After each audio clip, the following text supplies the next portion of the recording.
Arr! Stop! Only pirates are here. But I am a pirate! Look!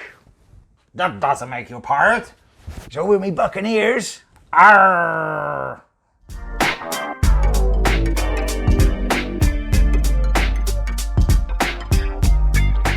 Hello and welcome to the sailantiques.co.uk, the channel where we present you the interesting and unusual things that pass through our hands in our daily business. And you probably already wonder, what are these big things? Well, Ross knows and he will tell us all about it. Hi Ross. Hi Raz, thank you for that. Well, since men have taken to the seas, they've needed to protect themselves from natural perils such as rocks, tide, wind, weather, as well as man-made perils.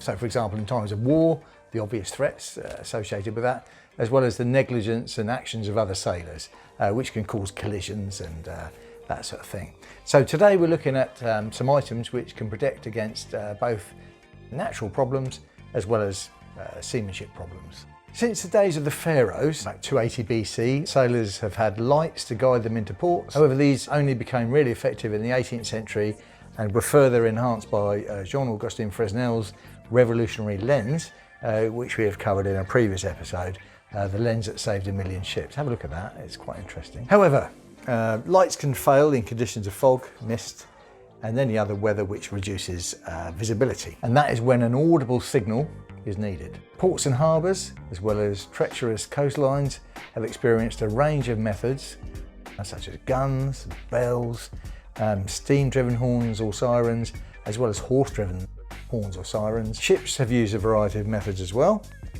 Over the years, ships were required to ring a bell in foggy conditions. Interestingly, the Turkish ships, or ships manned by Muslim nations, could use a gong, as the use of bells was forbidden for them. So this brings us to our friends here. Now, this one here is a Triton bellows foghorn, designed and patented by Captain Keyes.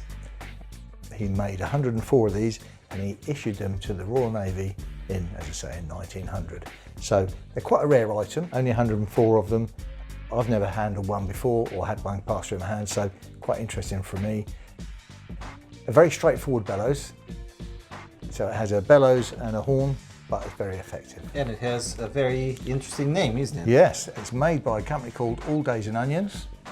So it's a perfect vegetarian foghorn. The second one, again made in the late 1800s, early 1900s, and there are quite a few of these around, made by various companies such as Davy & Co. As I say, it's a more common type. Audible warnings are inconsistent, as wind, weather and sea state may mislead the crew as to which direction it is coming from. So these horns are very useful at close quarters. And this brings us to this Sieb Gorman bellows, modelled by my beautiful assistant Raz. Yeah, there you go. Is it a foghorn? Well, yes it is. It's a multi-purpose bellows, this one. So it would have been used as a foghorn, but also as an air supply to a fireman who's wearing a smoke helmet. So we take this trumpet off here and they would attach an air line to it.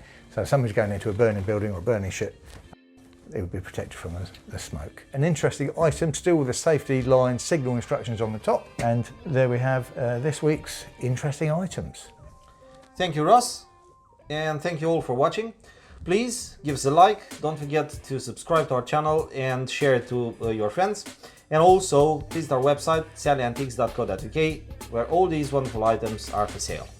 Till the next time! Just in case it's foggy where you are.